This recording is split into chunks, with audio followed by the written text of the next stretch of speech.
2023년 오후공채 원논리 16번입니다. 최근 기출문제인 것이죠. 자, 영어회화가 가능한 갑순, 을돌, 중국어회화가 가능한 병수, 정의. 그러면 한번 써보는 게 좋아요. 영어는 갑과 을이다. 중국어는 병과 정이다. 그리고 지금 부서가 총무, 인사, 영업, 자재로 되어 있습니다. 한 명씩만 배치하는 거예요. 그다음 또 하나의 조건이 있는데 병은 신입사원이 아니에요. 나머지는 신입사원이다. 그리고 갑은 노무사 자격증이 있다. 이렇게 되어 있습니다. 자, 어떻게 볼 수 있냐면 이 문제 좀 특이한 게 일단 배치 원칙을 써서 뭔가가 나와. 근데 좀 부족해서 얘까지 쓰니까 나왔다. 결국 배치를 결정할 수 있었다. 이게 2단계 구조로 풀어야 되는 문제인데요. 직관적으로 표를 만들어 보겠습니다. 이렇게 풀어야만 된다는 건 아니고 가독성을 위해서 해보는 거예요. 자, 그러면 총무부와 인사부 중에는 반드시 누가 들어가야 되냐면 총무부 또는 인사부에는 갑이 들어가야 돼요. 배치 원칙이 그렇죠? 다시 말하면 갑은 여기는 들어갈 수 없고 총무 또는 인사에 들어가야 됩니다. 자, 예를 보면 영업부와 자재부 중 한 곳에만 신입사원을 배치한다고 되어 있으니까 거꾸로 말하면 영업부, 자재부 중 한 곳은 신입사원이 아닌 병이 들어간다. 이렇게 볼 수 있겠죠. 영업부랑 자재부가 아닌 곳은 총무인사인데 그러면 병은 총무인사는 들어갈 수가 없어요. 영업 또는 자재 중에 한 곳에 신입, 한 곳에 병이 들어가는 것이죠.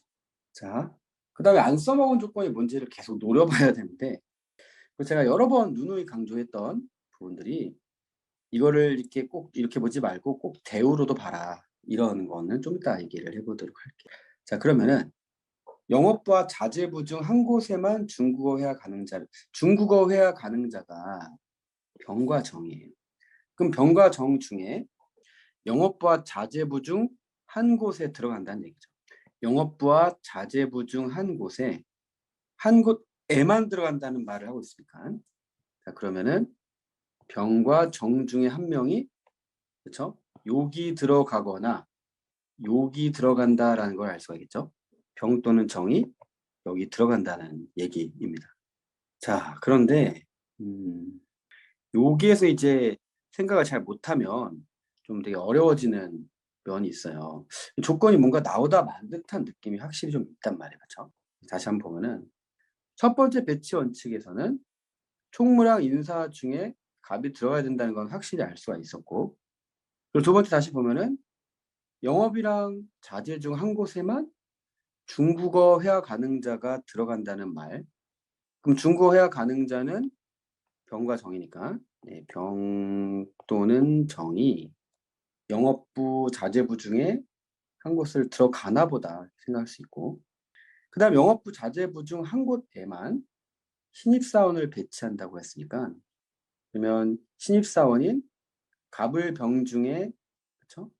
갑을 병 중에 한 사람이 영업부, 자재부 중에 하나에 들어가고 그리고 병도 그 중에 들어가는구나. 이걸 이제 생각할 수가 있겠죠. 자, 그런데 이제 세 번째 배치 원칙을 보면은 그러면은 이 인사부하고 자재부 다시요. 영업부죠. 자, 영업부에 지금 정의가 배치한다고 되어 있는데 만약 예를 들면 정의를 영업부에 배치하지 않는다라는 가정을 해봅니다. 정의를 영업부에 배치하지 않는다면 어떻게 돼요? 대우를 활용해 보는 거죠. 그러면 얘는 자재부가 무조건 돼야 됩니다. 그리고 병은 여기가 되겠죠. 자, 그러니까 여러 가지 방법이 있지만 대우라는 거를 분명히 써먹을 거다라는 생각을 해봐야 돼요.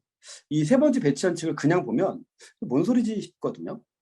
인사도 아니고 자재도 아니라면 영업부. 그렇게 생각할 수도 있겠지만 반대로 대우를 생각해 봤을 때는 영업부가 아니라면 이렇게 생각하는 거죠. 영업부가 다시요.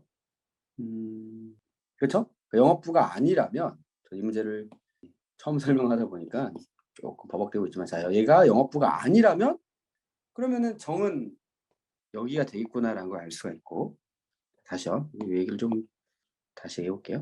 자, 그러면은 자 일단은 병이라고 하는 애는 둘 중에 하나인 건 확실하고, 그렇죠?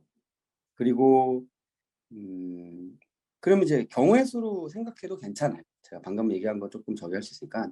그럼 경우의 수를 생각해도 되고 하는 건데, 자, 예를 들면은 병을 영업과 자재부 중에 한 곳에 넣어보자. 이렇게 생각할 수가 있는데, 여기까지는 아직은 정해지지 않았죠. 제가 이거를 배치 원칙과 추가 원칙을 한꺼번에 지금 생각하다 보니까 좀 말이 좀 섞인 것 같기는 한데요. 다시 한번 보면은 우리가 처음부터 알 수 있었던 거는 일단은 갑순이는 총무부와 인사부 중에 한 곳이다. 그렇죠? 근데 이 경우의 수를 세면 좀 안 되겠다 생각이 번쩍 드는 게, 그거는 이 원칙에 있는 이 자체가 이렇게 써먹는 거니까, 그렇게 되면 이 문제에서 요구하는 거랑 좀 달리 풀 수 있을 것 같아가지고 제가 그 방법을 거둘게요.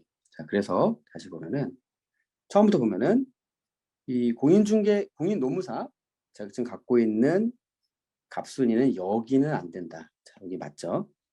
자, 그 다음에 이 조건삼이 되게 어려운데, 이 조건삼을 잘 보면은 정의가 어디 배치될지를 이제 고민할 수가 있게 되는 건데, 자, 얘가 영업부에 배치되지 않는다면 대우를 취해보는 거죠. 자, 그러면은 이게 인사부에도 자재부에도 그러니까 배치하지 않는다는 얘기가 결국은 뭡니까? 인사부 또는 자재부의 정의가 배치되는구나. 이걸 알 수가 있게 되는 거죠. 여기서 우리가 생각해야 되는 거는, 아, 정의라는 애가 인사부 또는 자재부겠구나. 정의가 인사부 또는 자재부겠구나. 이런 대우를 가지고 생각할 수 있어요. 자, 그 다음에 그 말을 생각해 보면은 조금 너무 점프한 거긴 한데, 총무부가 아닌가 보다 이렇게 생각할 수가 있는 거예요. 자, 그 다음에 이 영업부와 자재부에 있어서 한 곳에만 신입사원을 배치한다고 했기 때문에 결국 병수는 영업부와 자재부 중 한 곳에 간다. 요걸 이제 여의 조건에서 만들어낸 것이겠죠.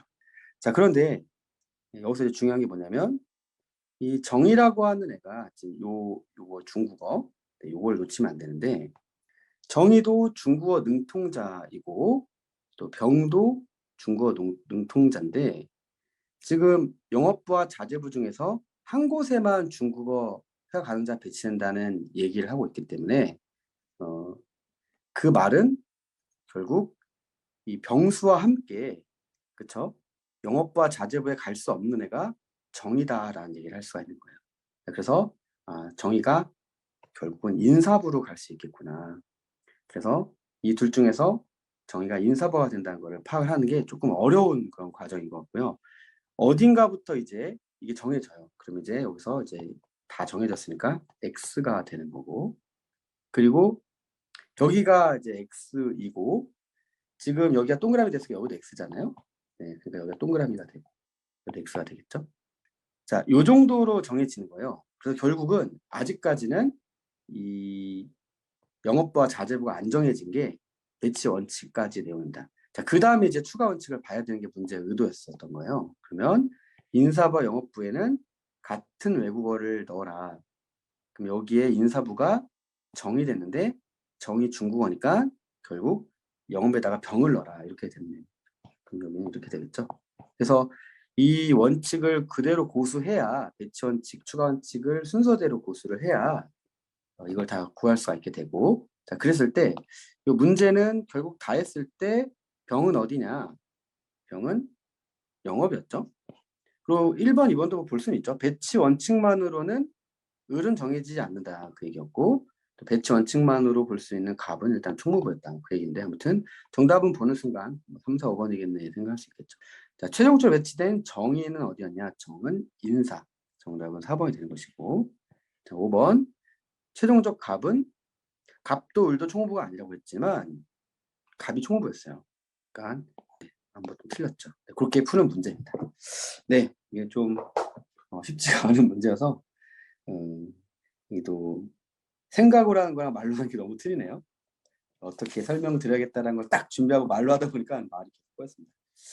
그래서 이 문제는 독특한 문제다. 이렇게 해서 보시면 될 것 같고, 올해 문제였습니다.